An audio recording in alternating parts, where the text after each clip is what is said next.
Estados Unidos verá de nuevo un duelo entre Joe Biden y Donald Trump en las elecciones de noviembre. En las primarias del martes, ambos consiguieron los delegados necesarios para que en sus respectivas convenciones les nombren candidatos a la presidencia. El Ministerio de Defensa ruso informó del derribo de 58 drones ucranianos sobre su territorio durante la noche. Vladimir Putin denunció en una entrevista que Kiev quiere interferir en las elecciones con estos ataques. En ella aseguró también que su país está listo para la guerra nuclear. Y Gaza se prepara para la llegada de la ayuda humanitaria que viaja a bordo del barco de la ONG Open Arms, mientras desde Estados Unidos partió el martes el barco que construirá un muelle mayor para el reparto de ayuda. Entre tanto, Josep Borrell denunció de nuevo la catástrofe humanitaria en Gaza. Bienvenidos a un nuevo informativo de France 24. Yo soy Rodrigo Sedano y es un placer estar con ustedes.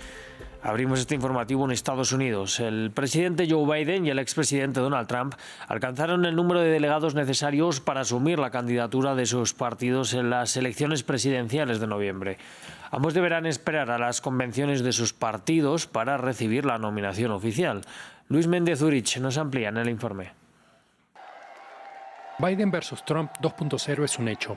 El presidente y el expresidente reeditan su duelo de 2020 en noviembre.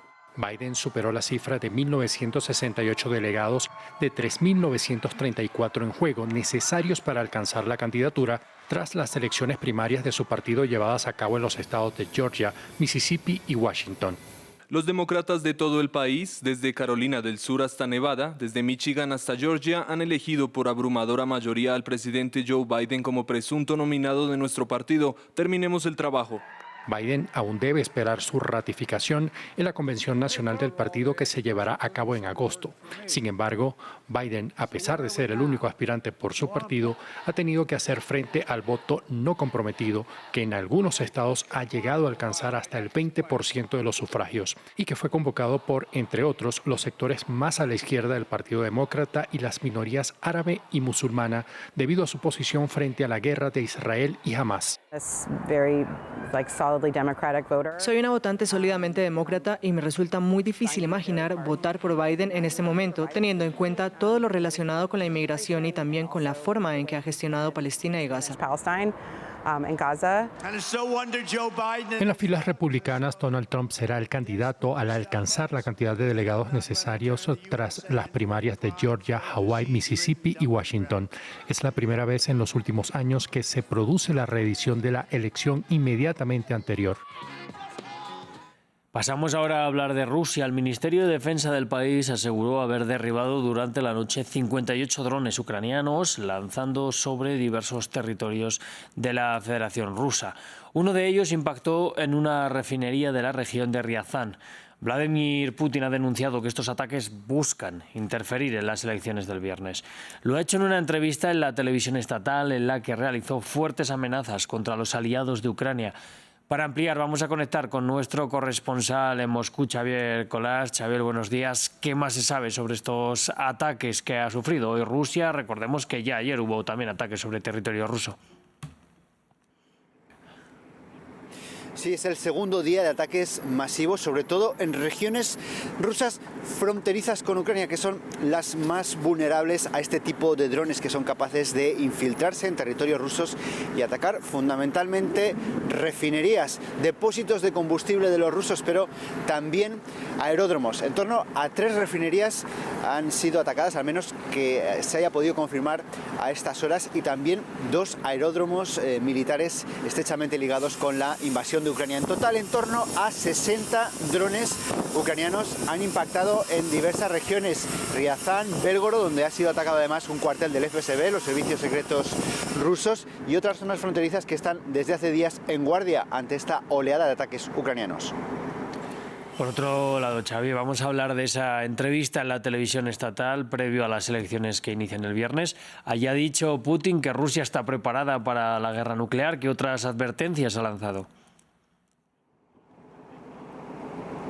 Sí, ha dicho que está lista y que los norteamericanos hace tiempo que pensaron que podrían derrotar a Rusia en Ucrania, pero que la fortaleza del país, también la fortaleza económica, los ha colocado en una realidad muy distinta. También ha dejado entrever que el hecho de que Ucrania se esté quedando sin municiones no es suficiente razón para que Rusia vaya a entablar negociaciones, aunque sí que se ha mostrado dispuesto a hablar sobre el futuro de Ucrania.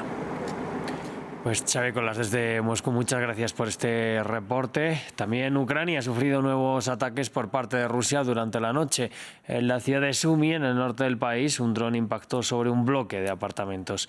Al menos 10 personas fueron rescatadas de entre los escombros del edificio de 30 viviendas que quedó gravemente afectado. Entre tanto, las autoridades confirmaron que durante la noche del martes murieron 4 personas en Kryvyi Rih, la ciudad natal de Zelensky, tras un ataque durante la jornada. Y Leonid Volkov, opositor ruso exiliado y antigua mano derecha de Alexei Navalny, fue agredido violentamente frente a su domicilio en Vilna el martes por la noche. Un ataque calificado de impactante por el gobierno lituano. Desde la muerte de Alexei Navalny, Leonid Volkov había expresado preocupación por su seguridad y culpa a los hombres de Vladimir Putin de su ataque. Unos 15 golpes y gas lacrimógeno. En un video publicado en Telegram, Leonid Volkov, ex mano derecha de Alexei Navalny, afirma que el ataque contra él fue típico del modus operandi de los hombres de Vladimir Putin. Tras publicar fotos de su marido en la plataforma X, la esposa de Volkov escribe: Estamos en casa. Leonid tiene el brazo roto y sigue sin poder caminar debido a una grave contusión causada por los martillazos. Todos trabajaremos aún más duro, con más rabia.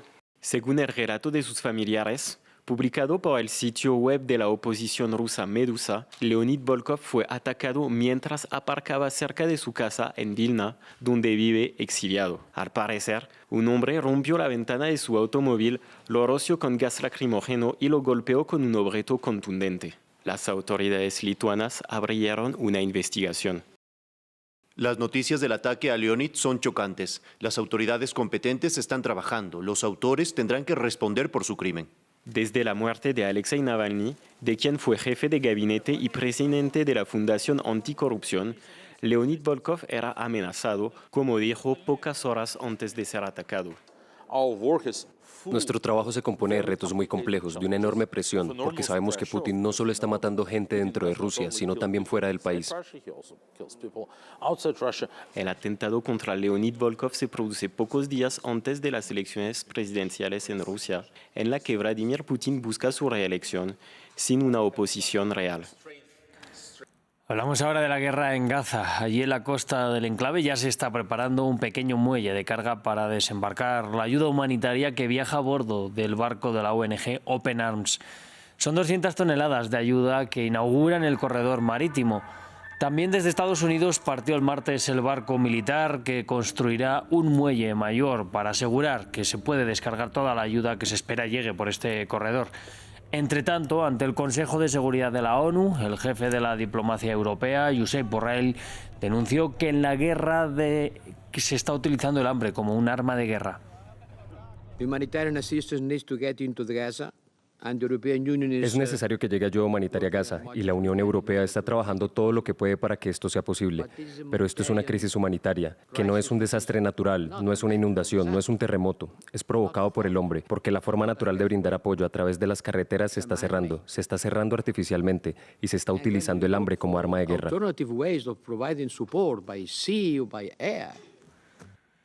Y vamos a cerrar este informativo hablando del del fallido envío de unas imágenes que llegan desde Japón, un fallido envío del cohete japonés Space One Kairos, que explotó poco después del lanzamiento de su viaje inaugural. Esta empresa nipona buscaba ser la primera del país en poner un satélite en órbita. En el cohete viajaba un satélite gubernamental experimental que tenía el fin de reemplazar temporalmente a los satélites de inteligencia si quedan fuera de servicio.